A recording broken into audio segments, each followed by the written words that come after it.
Holy, holy love, and of course the fabulous Neil Diamond. It's now 23 past 10, DCFM 88.9, and as I've been saying all morning, Her Majesty the Queen has died, and every television station in the country has not stopped since I've been on the air 9 o'clock this morning doing things about the Queen. I refer to ABC 24. We look at regional news, Sky News, and Channel 9. We've only got 3 screens in here. I put the 4th one on, which is our security screen. I imagine that we'd have it on there as well as Channel 7.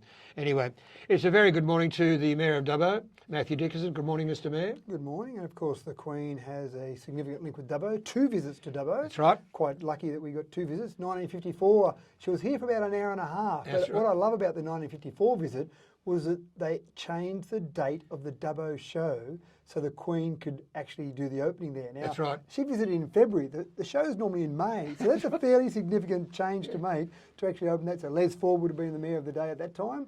And then, of course, 1992, she came along again, spent the day here this time, visited the zoo, which would have been pretty exciting. The zoo would have only been about 15 years old at the time. And Tony McGrain, I think, would have been the mayor at that particular time. He was, and Jerry Peacock was the member, and I was the bloke that said grace before they sat down for their meal in the Civic Centre, and Tony Kelly asked me to do that. And I've always remembered Tony asking me to do that. It was very nice of him. Yeah. Okay, now, Now, I've got a question for you before you start. Oh, yes, sir. You get to ask me questions every week. I do. So I thought for a change, I might try asking you a question. So I had someone the other day make a small comment to me, a complaint, if you will, and they said the media in Dubbo aren't very good, Matthew, because they only ask you, as in me, the soft questions. They don't ask you any of the hard questions. So I've got 2 questions for you. First of all, what is a hard question? I don't actually know what a hard question is. And secondly, if you don't ask me hard questions, then why aren't you asking me the hard questions, Richard? okay, a hard question as far as I'm concerned is a question that probably you can't answer and take on notice.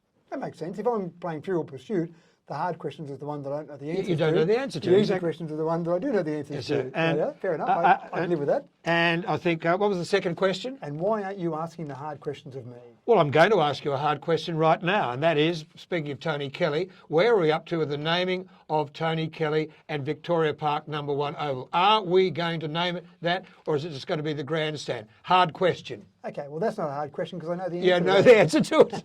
So we had our committee meetings last night, Yeah. and it's been an interesting process. Very briefly, I won't bore your listeners for too long, but very briefly, there was an application made at the end of 2020 for the number 1 Oval to be renamed the Tony Kelly Oval. Yeah. And as a former mayor, I was asked to provide a letter of support, which I did. Yeah. I was quite happy to do that, and I thought that was a good outcome and a good recognition of Tony. That council took that application, and I don't understand why. I don't believe they needed to do it, but they did it. They sent the application off to rename number 1 Oval to the Geographical Names Board, which is a state board. They went out and did public consultation for that process, and then they came back to council and rejected the application to rename number 1 Oval. Now, they did say you can't rename number 1 Oval, but there's also a trust there associated with it, Crown Land Trust, if you like. But you could rename that part, which isn't really number 1 Oval, but it's a part of the trust area there. And councillors looked at that and they said, well, it feels a bit disingenuous if the Geo Names Board says no to the Oval, but yes to the area that's basically the Oval. So we didn't think that was a good idea, and this is collectively the council decision. So what we thought would be better would be to rename something that we could control, and we could go out and just get some community feedback on that and rename a part associated with that, which was a new pavilion. So there's been a new pavilion built there.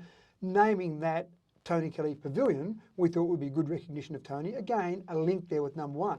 One of the arguments put forward by one of the councillors, which I thought was quite a good argument, was the SCG has been named the SCG for over 100 years. And I put that argument to you as well. And Don Bradman, our most famous sportsman, in fact, you could say quite easily our best sports person ever in this nation, didn't get the SCG renamed after him, but they've got a stand named the Bradman Stand, and that's good, appropriate recognition. There's other stands named Victor Trumper Stand, the Bill O'Reilly Stand, etc.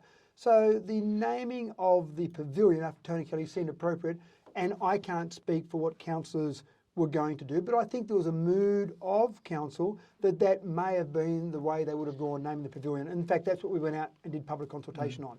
The family went and organised another petition. Again, that's their right to do that, to still try and name number 1 Oval after Tony Kelly. And that came back to council at the committee last night. councillors generally thought it would be disingenuous of councils again to go out and ask for public consultation on the pavilion and then name something different after Tony Kelly. So I think the mood last night was to probably name the pavilion after Tony Kelly, but the family said they didn't want the pavilion named after Tony Kelly. They wanted number one oval. You've got to or respect. nothing. You've got to respect the family's issue on this one. Correct. And so the vote of council last night at the committee. Now that's not a resolution of council. That's a recommendation from the committee, and that recommendation was to not name the pavilion after Tony Kelly. Keep in mind there are 2 weeks until the council resolution, well, that will be made a final resolution. If the family, and I will actually make a phone call to the widow of Tony Kelly, Barbara, and I'll actually ask her about that again, because I think it still would be nice to name the pavilion after Tony. If Barbara still is adamant that the family doesn't want that, then I think council will honour those wishes. But if she said she would be quite happy with the pavilion named after Tony, if it seemed like number one oval is not going to be named after Tony, then I think council will probably go. Well, here's the hard question: why wouldn't you just name it number one oval? Number one oval. We've got Oaks Oval in Lismore, named after Frank Oakes, who was a very, very good mayor of the town. We've got other ovals in my hometown of Lismore named after general managers, and I think a pavilion is second rate. I really do, and I just hope that council say Victoria Park number one is Tony Kelly Oval. What's wrong with that? It sounds good too. Instead of Victoria Park number one, you've got Victoria, okay, named after the Queen Victoria. That's the whole park. Victoria Park number one. It doesn't sound like the SCG. It doesn't sound like the Melbourne Cricket Ground. It doesn't sound like Oaks Oval. It doesn't sound like any of these other ovals. Number one, Victoria Park number one. Victoria Park number two, Victoria Park number three. Come on, Mr Mayor. There's a hard question. Are you going to put your hand up and say, at council, I think it should be the Tony Kelly Oval? No, what I said last night here we go. at the council meeting was that I certainly supported that initially, and again I put a letter in to say that. When it came back from the Geo Names Board, I think now that decision has passed. We've been through that process. Yep. They went out and did public consultation. So in my opinion, that now, whether it be right or wrong that I went to the Geo Names Board, the past is the past. That's happened, and so I think the opportunity to rename number one oval has now gone. So looking for something else like the pavilion would be appropriate. All right. And that's the feeling of councillors as well. Obviously, I'm speaking on behalf of. So if Barbara Kelly says no, it'll just remain as is. If Barbara Kelly says, I definitely do not want the pavilion, which is what she said so far, definitely don't want the pavilion named after Tony, then we won't name it after Tony. Okay. Of course, we could do that. It's still council infrastructure. You still could do that, but I think ignoring the family's wishes would be a bit harsh. Terrible. Okay, 10:30. Talking with the Mayor of Dubbo, Mathew Dickerson. The draft water supply went before council last night, and there was a survey there which told you basically whether people liked how the water was done and how the sewerage was done. I noticed in that survey that there was one very interesting point missing. You did not ask people what they thought of the new water meters. Why not? Yeah, it's a good question. Now, that's been a survey that's been going since the early 90s. Exactly. It's been a biennial survey, and I would say to you that more than likely it probably was not considered because it's replicating the same survey. You just trotted out the old survey, and so we'll do that again, and didn't put any thought into it for 2022. Well, and again, that's probably something, as people get used to those water meters, would be a good question to go forward in the next survey. And in 2 years' time, we need an answer now, though, surely. Oh, well, again, how much time do you tie up surveying people rather than getting on and doing the job? It's important that we do that survey and do that survey on a regular basis. Every 2 years is what we've done for the last 30 years. So it seems appropriate to keep doing that. But again, the water meters, that's a change that's occurred. What you're trying to do with those surveys is try and keep the questions as consistent as possible. And you'd know from your statistical background, that's the best way to get a comparison going forward. Agree, yeah. Again, the water meters, the new water meters, I think that's a good question to consider going forward. But having said that, I wouldn't have thought yet we would have had a lot of response about that because a lot of people aren't actually taking advantage of what they can do with the water meters with the ability to... Well, that was my next question. How many meters are connected to the portal? I understand that the portal is not working very well, and I understand a lot of meters have been put in are not connected to the portal. I think it's the second point more than the first point. I think the knowledge that people have out there to get their meters connected to the portal and actually, or not so much connected, but going and logging onto the portal, creating their own login, looking at their own water meter, going through that process, that's where we've got low penetration at this stage. And that's something for us to work on going forward. But at this stage, there's probably not enough people using it that we would have got valid results from a survey. Yeah, okay, but I understand, though, that people can't log on properly. Yeah, I haven't heard that, and I'll follow that up for you. But I think it's more just that lack of knowledge at the moment. There's been not really a campaign to get people to get in and have a look at their information. Obviously, it's good to look at that information so you can see exactly. I agree, but you can't get on. Using. Yeah, well, I'll follow that up. But what are you using? Whether you've got a leak, for example. There has been some people looking at it because we've actually had a couple of people who have picked up some leaks in their infrastructure somewhere in their particular property, and that's been a good way for them to actually follow that up. Why is the sister city concentrating on Japan and not China?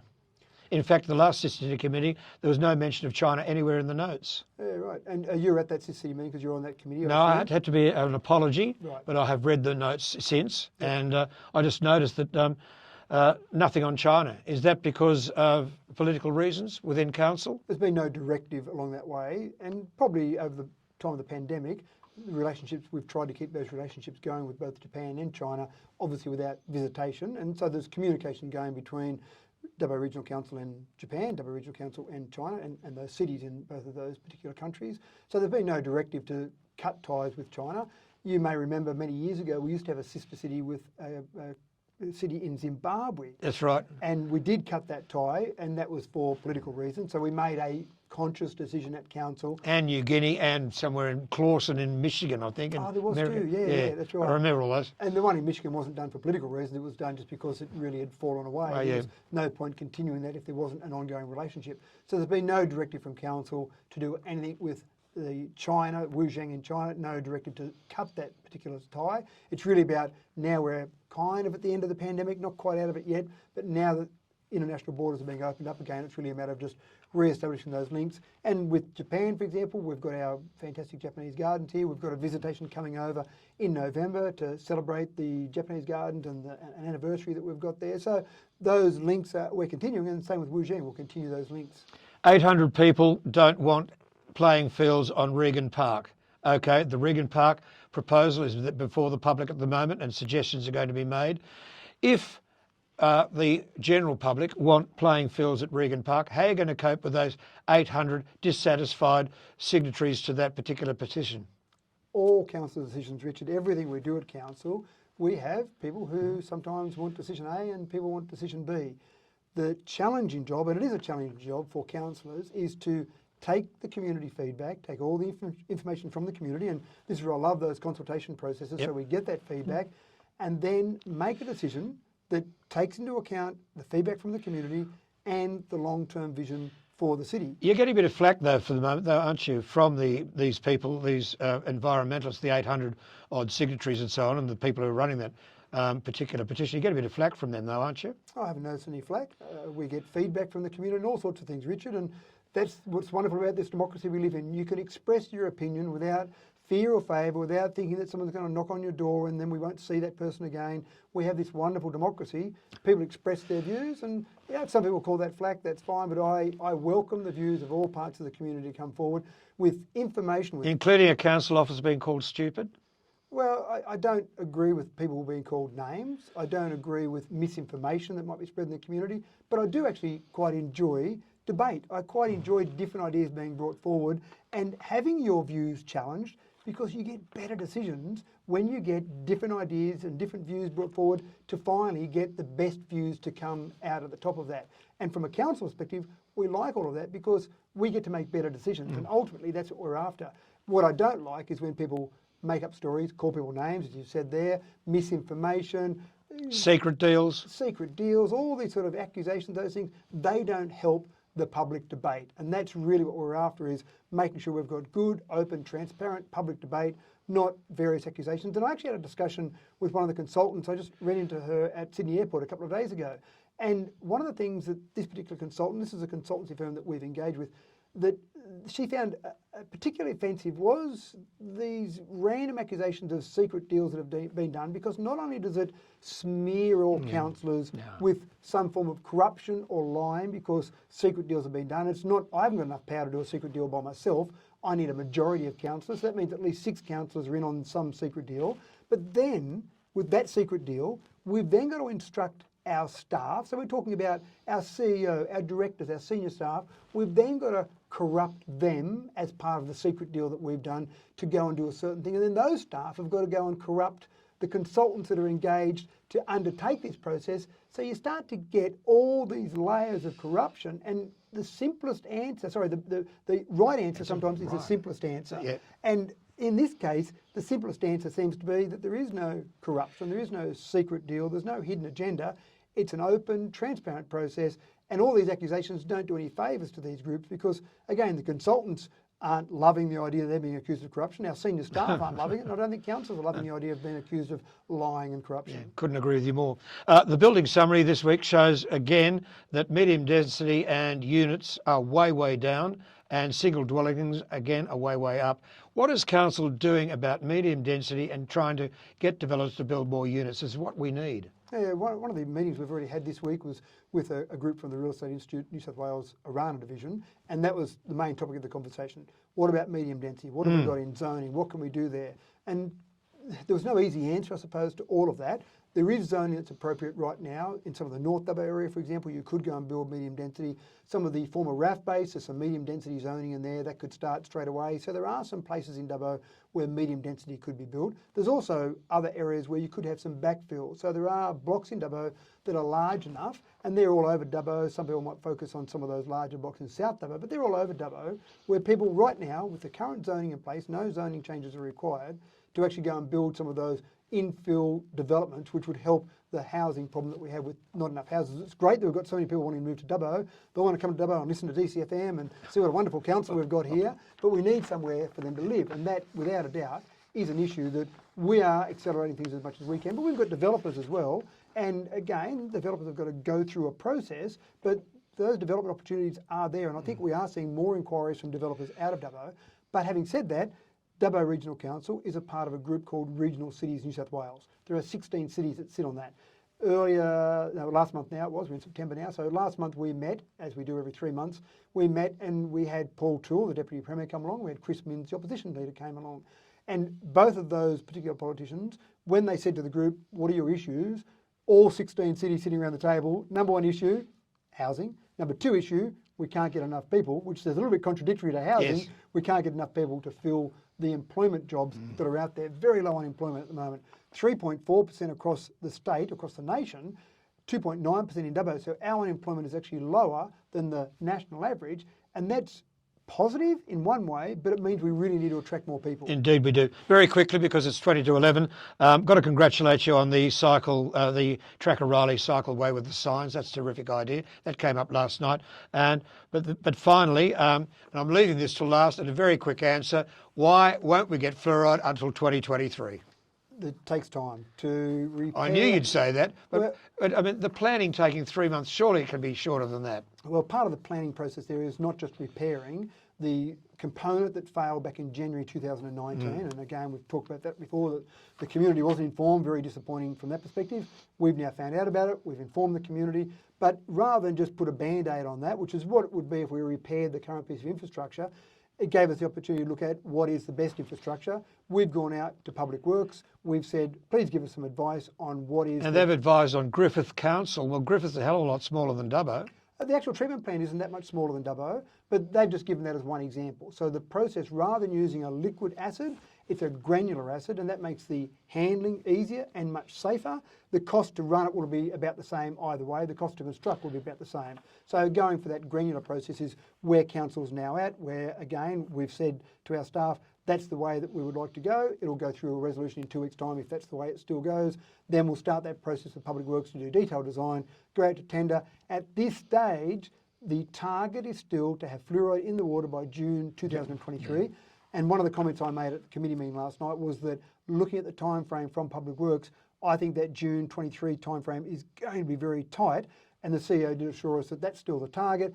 If that does push back past that target, we'll inform the community, but that's what we've instructed Public Works to do and to go forward with that at this stage. Mayor Mathew Dickerson, thank you very much for answering my hard questions. My pleasure. It's coming up to 18 to 11 DCFM 88.9.